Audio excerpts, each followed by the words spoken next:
Chuck Norris walked into one of the most luxurious restaurants in the city, the reaction was immediate, not applause, not admiration, but mockery. The staff took one look at his rugged outfit and decided he didn't belong. A waitress, in particular, made it her mission to remind him of that, serving him cold glances and colder service. But what happened next made the entire room fall silent in disbelief. Subscribe and let us know in the comments, where are you watching from? La Magnify wasn't just any restaurant. It was a fortress of elegance, a place where the air smelled like imported wine, grilled wagyu, and truffle dreams, and just getting a reservation felt like winning a small lottery. You didn't come here to eat. You came here to be seen. To belong. Crystal chandeliers lit up the Italian marble floors, antique tables sparkled under the soft jazz, and every guest who stepped inside looked like they'd walked out of a fashion magazine, designer gowns, sharp suits, and accessories chosen like armor for high society. At the front stood Elizabeth, the hostess, young, refined, and trained in the delicate art of judging people without ever saying a word.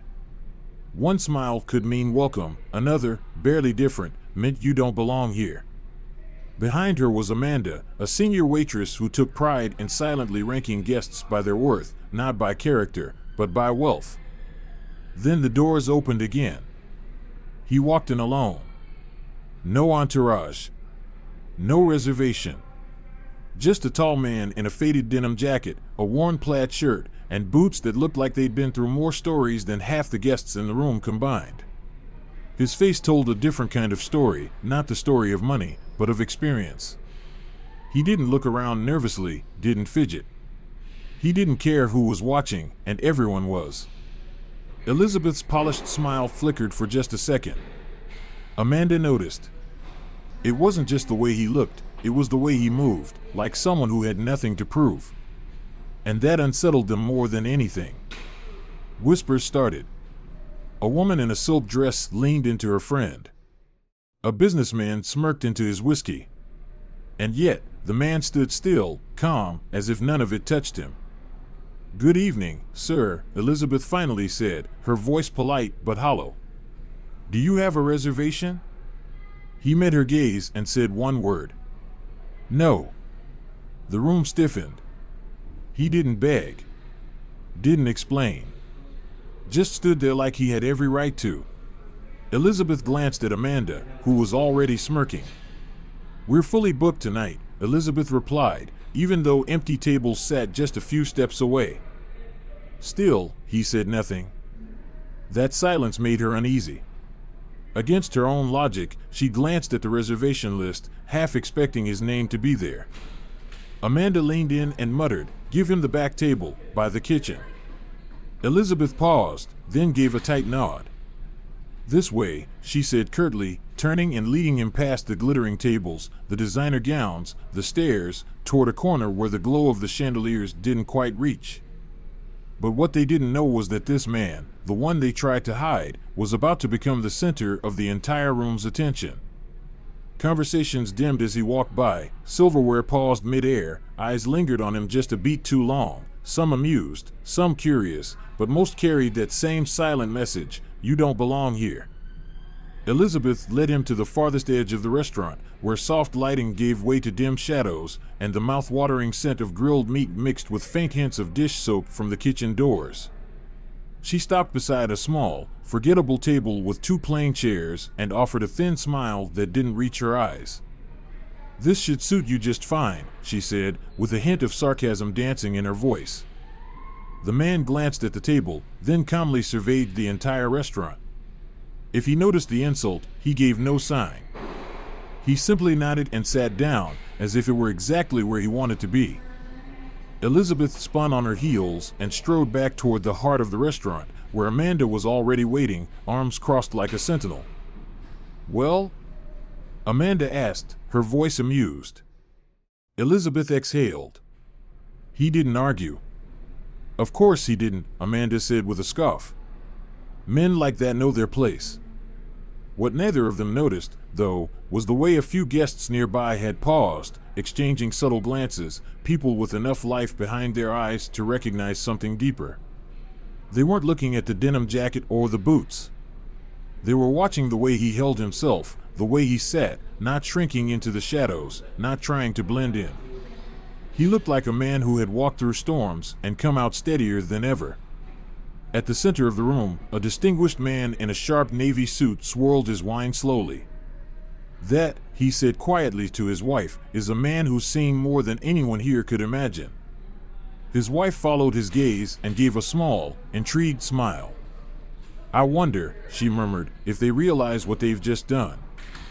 Meanwhile, Amanda breezed past the man's table like he wasn't even there. No water, no welcome, no acknowledgement at all. A silent message, "You're beneath us."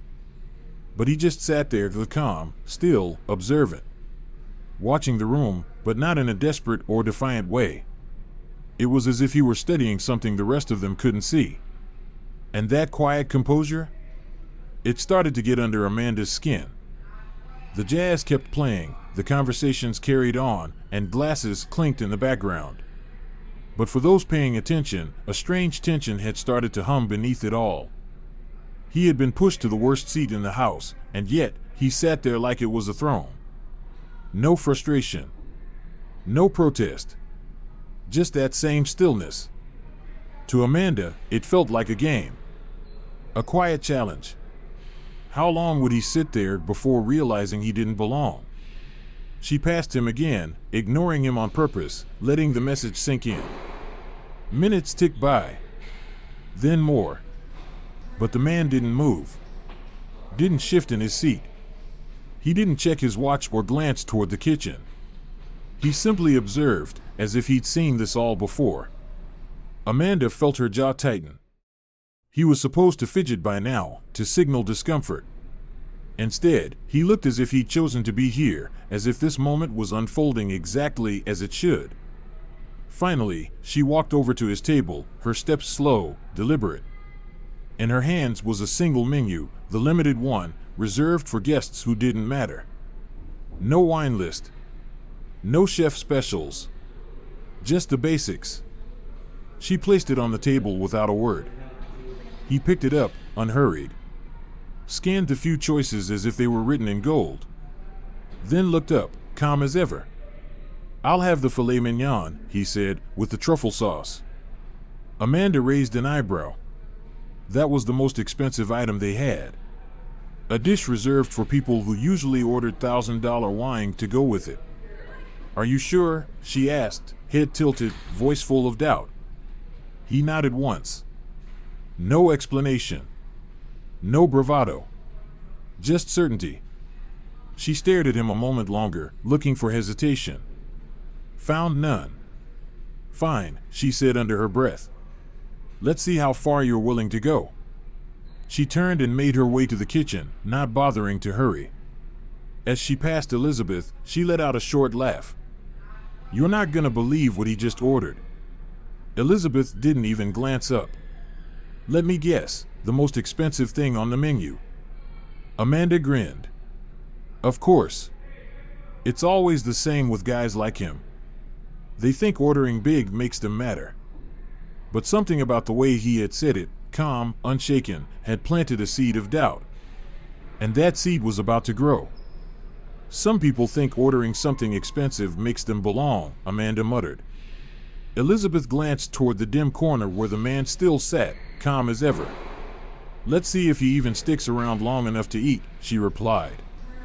They shared a quiet laugh before Amanda disappeared into the kitchen. Meanwhile, subtle glances kept drifting toward the man. Some eyes held curiosity, others amusement. At one table, a sharply dressed man gave a quick smirk. "He'll be gone before dessert," he whispered to his companion. But not everyone saw the situation the same way. Lisa, a sharp-eyed entrepreneur seated across the room, was watching too. Unlike the others, she didn't see a man who didn't fit. She saw a man fully at ease, unbothered by judgment, and that fascinated her. She leaned in toward her date. "Why does he look so calm?" Her companion, a polished finance exec, shrugged. "He probably doesn't realize how out of place he is." Lisa didn't buy it. There was something in his posture, something in the quiet confidence that didn't match the assumptions being made around him. She kept her eyes on him, At another table, Mr. Carter, a silver-haired gentleman with decades of quiet authority in his gaze, was also watching. His wife leaned over, noticing his expression. "You've noticed him too." Mr. Carter nodded slightly. "There's something different about him." She followed his gaze, watching the man's stillness, the calm in his eyes despite the cold shoulders and obvious disrespect. "What do you think he's waiting for?" she asked. Mr. Carter placed his glass down gently. "He's waiting to see who they are." Back in the kitchen, Amanda leaned against the counter, casually delaying the order. She chatted with another server, pretended to check lists, wasting time just for the sake of it. Finally, after nearly 20 minutes, she dropped off the order with the chef. "Table 26, she said, barely masking her disdain. "The far corner?" the chef asked. Amanda smirked. "Don't rush." The chef chuckled. "Got it." Out on the floor, Amanda resumed her game. She hovered around the tables of wealthy regulars, laughing, recommending wine, making sure they were pampered to perfection, while intentionally skipping over the quiet man in the shadows. She passed him again without stopping, eyes scanning him for any reaction. A flicker of impatience. A glance around the room. A lifted hand. Something. But there was nothing. He simply watched, observant but undisturbed, and that, more than anything, began to crawl under Amanda's skin. An hour had passed now, and even some of the guests were starting to notice the obvious neglect. "He hasn't been served anything," a woman at a nearby table whispered. Her partner shrugged. "Maybe they're hoping he'll leave." Lisa, still watching from across the room, exhaled slowly. "He's waiting," she said under her breath. Her companion glanced at her. "Waiting for what?" Lisa didn't answer. She just kept watching. At the center table, Mr. Carter leaned in, his eyes still locked on the corner. "He's patient," he murmured. His wife gave him a curious look. "So?" Mr. Carter smiled faintly. "Most people would have walked out by now." Right on cue, Amanda finally returned to the kitchen and retrieved the dish. Moving slowly, she placed the steaming plate on a tray and made her way toward the man's table, her steps heavy with mock grace. She set it down with just a little too much force, the clatter of the plate cut briefly through the restaurant's soft murmur. "There you go," she said, her voice sticky sweet with false politeness. The man looked at the plate. Then at her. No words. Just a small, subtle smile. And in that moment, for the first time that evening, Amanda felt something unexpected. Doubt. The scent of perfectly seared filet mignon mingled with truffle sauce filled the air. It was the restaurant's pride, a signature dish served only to the most distinguished guests. A culinary masterpiece. Amanda lingered by the table, arms crossed, watching. She didn't just want him to eat. She wanted him to mess up. To falter. To show he didn't belong. But he didn't. His face gave away nothing. Slowly, he picked up the knife. The quiet hum of the restaurant dropped even lower. People were watching, though they pretended not to. With calm precision, the blade met the meat and glided through it like butter. Not a single shred of force. Just smooth, controlled motion. Perfect. Effortless. It was a small thing. But it changed everything. You could hear the subtle gasp of breath from a few tables. One man, who moments ago was showing off his own knife skills to a date, now stared, his grip tightening on his silverware. Amanda stood frozen. That one cut, so perfect, so confident, had unsettled her. She hadn't expected that. And the man? He just picked up his fork. He placed a piece of steak in his mouth and began to chew, not with the deliberate savoring of someone tasting luxury, not with the hesitation of someone out of place, but with the calm ease of a man who had eaten 1,000 meals before this one.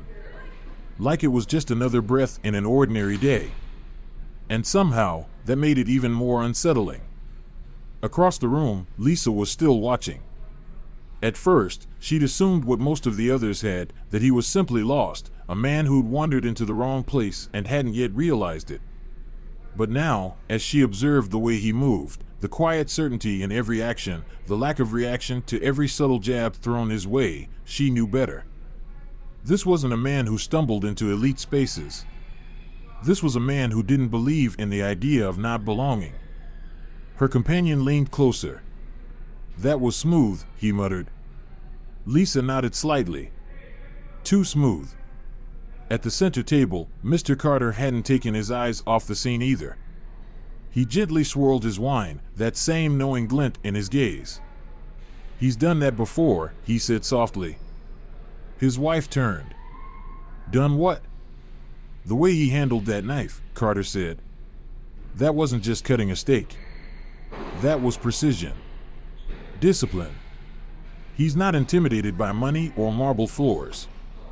That man's been trained his whole life to stay in control."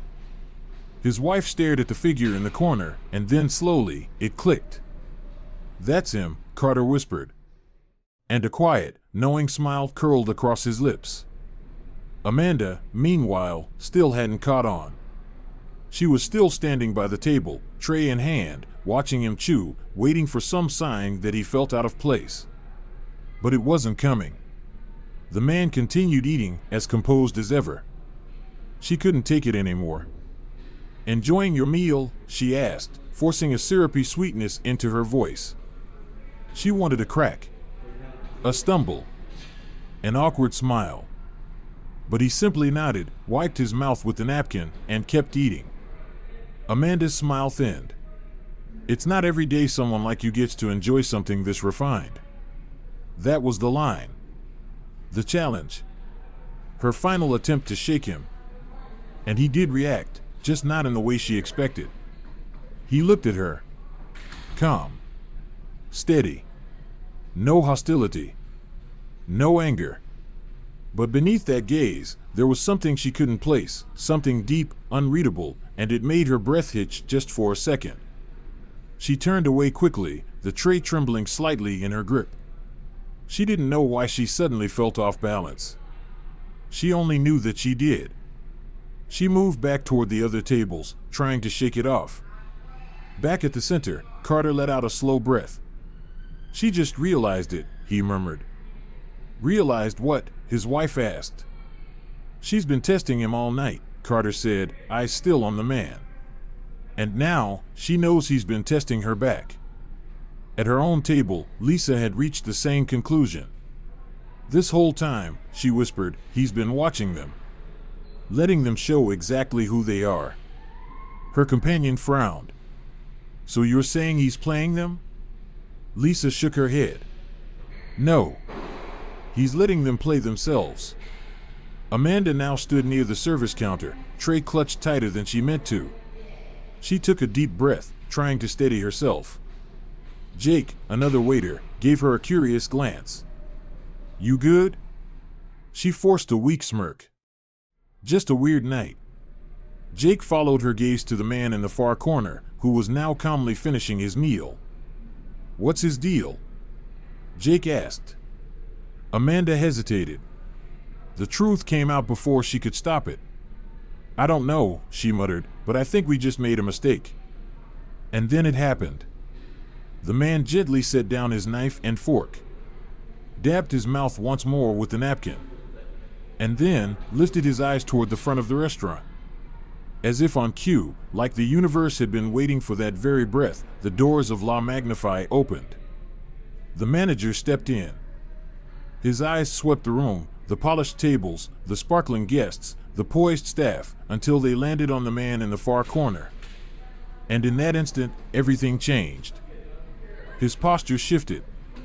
His professional armor cracked. His expression flickered, first surprise, then recognition, then regret.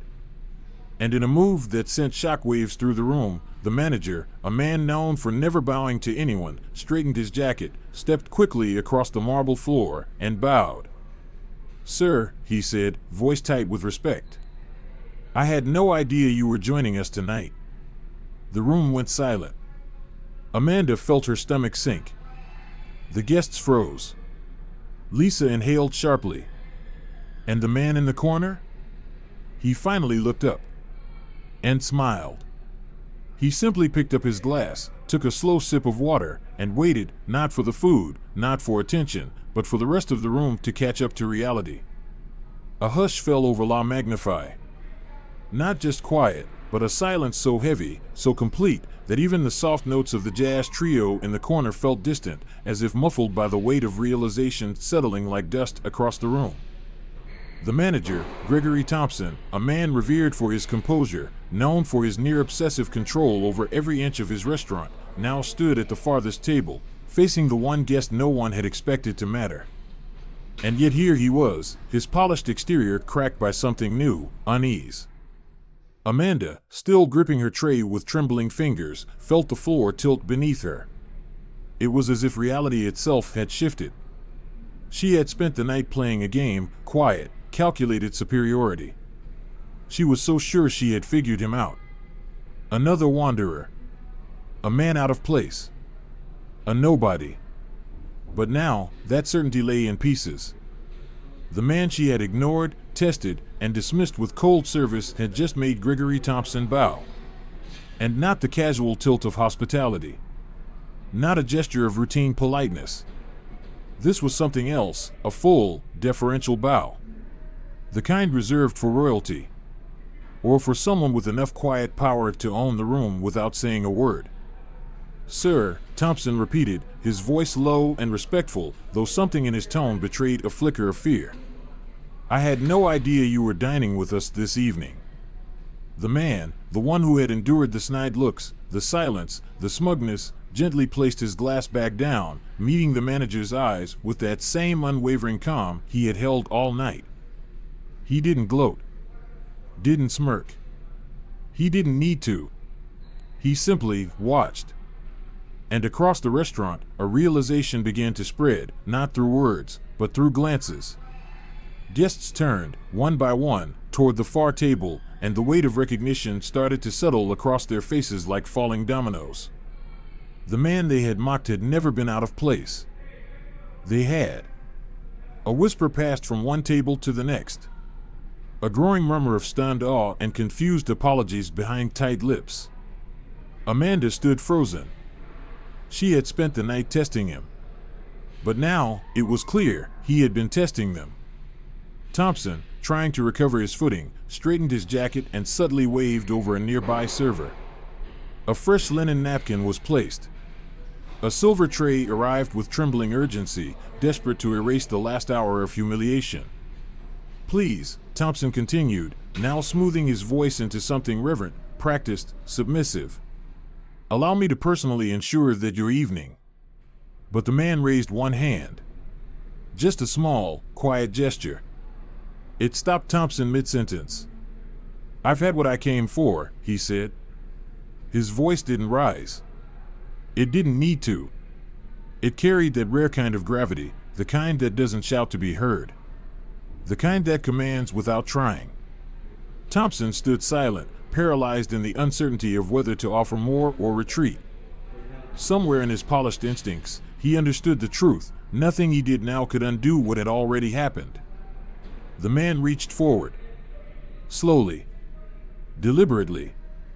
He flipped the untouched bill that had been placed on the table, its blank surface still pristine, no ink, no price. Then, he picked up the silver pen resting beside it. And began to write. Amanda stood still. Her breath caught. Her heart thudded in her chest. For the first time that night, and maybe for the first time in her career, she couldn't breathe. Her fingers clenched the tray so tightly her knuckles turned white. When he finished writing, the man placed the pen down with care, folded the bill in half, and set it in the center of the table. Then, with that same unhurried composure he had carried from the moment he entered, he stood. The movement was simple, yet its impact was seismic. Gregory Thompson instinctively took a step back. The guests, who had once treated the man like a strange misstep in their perfect evening, now looked at him with the kind of quiet reverence usually reserved for kings, judges, or legends. Amanda wanted to disappear. To rewind time. To erase the smirks, the games, the assumptions. But it was too late. The man walked toward the entrance with slow, deliberate steps. Each one felt heavier than the last, not because of force, but because of meaning. His steps didn't leave marks on the marble, but they left them on everyone watching. The doors to La Magnify opened. A breath of cold night air slipped inside. And then, just like that, he was gone. Only after the doors closed behind him did anyone move. Thompson stepped forward. With careful hands, he unfolded the bill. His eyes scanned the message written in calm, deliberate handwriting. Then he inhaled, sharp, stunned. Amanda's heart pounded. She could see the words from where she stood. Tonight, every guest in this restaurant dines at my expense. The only price they must pay is respect. Silence. Total, complete silence. Then, from the center of the room, Mr. Carter set down his wine glass and began to clap. Once. Twice. Measured. Deliberate. Then another guest joined in. And another. The applause swelled, not into celebration, but into recognition. A soft, collective acknowledgement that something important had just happened, and they had almost missed it. Amanda stood frozen. Her tray trembled in her hands. She had been so sure, so confident in her power, in her perception. But this night had never been her test. It had been his. And she had failed. The clapping faded, not into silence, but into a weightier stillness. The kind that follows truth. The kind that lingers. Thompson still held the bill. His grip tight around the edges, as if holding onto it might anchor him. He read the words again. The only price they must pay is respect. A sentence so simple, and yet heavier than the most extravagant dish ever served in La Magnify. For the first time in his long, decorated career, Thompson felt the sting of shame. Not for poor service, but for failing something deeper. The room remained still. Guests exchanged glances, embarrassment, reflection, regret. A few stared toward the exit, as if wishing he'd return. As if craving a second chance. Lisa sat quietly at her table, her glass untouched. That was, she murmured. She paused, unable to find the right word. That was something else. Her date, the one who had been so quick to judge, swallowed hard. Who was he? Lisa didn't answer. She turned instead to Mr. Carter, the man who had seen it coming long before anyone else. He still sat, fingers resting lightly on his glass. Well, his wife said softly, this certainly wasn't just another evening. Carter smiled faintly. No, he replied. It was something much more. Lisa followed his gaze to Amanda, still standing near the service counter, frozen beneath the weight of realization. She had spent her career believing she could read people at a glance, that she knew who was worth her time. But tonight had shattered that illusion. She had been blind. Slowly, Amanda turned toward Thompson, waiting, almost bracing, for direction. But for the first time, he looked lost. He set the bill down on the counter, rubbed his temple. Then finally, she stepped forward. Sir, she said, her voice barely above a whisper, should we do something? Thompson looked at her, and for the first time, his gaze carried something Amanda had never seen in him before. Disappointment. Yes, he said, finally. We should. But not what you think. Before she could ask, Thompson stood straighter, addressing the staff who had now gathered, silent and expectant. Close the restaurant early, he said. Tell the guests their meals are covered. But don't rush them out. A ripple of surprise passed through the room. Amanda stiffened. Close early? Thompson turned to her, his voice firm. Yes. And then we have a staff meeting. Her stomach turned. She didn't need to ask what the meeting was about. The rest of the evening passed like a strange dream. Some guests left quickly, their faces flushed with guilt. Others lingered, their conversations quieter, more thoughtful. By the time the last guest had gone and the heavy doors locked behind them, the chandeliers still glowed overhead, but their light felt different now. Less warm. Less forgiving. The staff gathered. Amanda stood at the edge, arms crossed, though she no longer knew if it was out of defiance or to hold herself together. Thompson began. "You all saw what happened tonight," he said, his voice stripped of its usual grandeur. "And I hope you felt it." Silence. "We've built this place around exclusivity," he continued. "A certain image. A certain clientele." He looked around. "But tonight showed us what happens when we let that idea go too far." Amanda's pulse quickened. "I'm not asking you to change overnight," he said. "But I am asking you to learn. Because tonight was a test." He let that sink in. "And we failed." Amanda looked down, her throat tight. For the first time, she wasn't angry. She wasn't defensive. She was simply ashamed. Thompson looked directly at her. "You've always been one of my best," he said. "But tonight, you showed me something I can't ignore." "I know," she whispered. "I'm not firing you," he said. "But if you can't change, you won't last here." She nodded. Not with pride. Not with protest. Just acceptance. The meeting ended. The staff dispersed. But Amanda stayed behind. Something in her had shifted. She would never be the same again. Outside, the night was cool. The hum of the city rolled on, unaware of what had happened behind the closed doors of La Magnify. Inside, the echoes remained. The chandeliers glowed above empty tables. The marble floor reflected only silence. Amanda sat at one of the tables, lost in thought.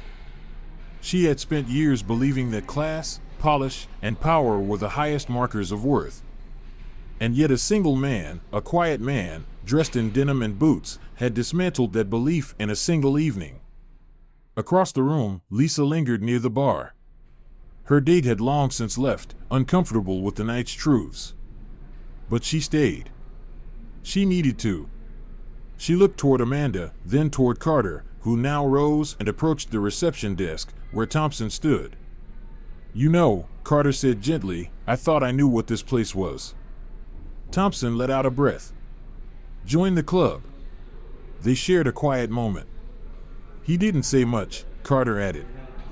"But he didn't need to." Lisa approached. "Who do you think he really was?" she asked. Thompson looked toward the now empty table. "Someone who doesn't need to prove anything." Lisa thought for a second. "And yet, he did." Carter smiled. "That's the thing about people like him. Their presence is the proof." Then Carter reached into his jacket, placed a crisp bill on the counter. "For the staff," he said simply. "A reminder that lessons like this aren't free." Lisa turned back toward Amanda one last time. She didn't need to say anything. Amanda had already heard what needed to be said. And somewhere out beyond the city lights, beneath the quiet sky, a man walked alone, unconcerned with the waves he had left behind. He hadn't come for recognition. He hadn't come to teach. He had simply come for dinner. The lesson? That was just a side effect. If this story left you thinking, share it. Subscribe. And join us for more stories that challenge perspectives and leave a lasting impact. See you in the next one.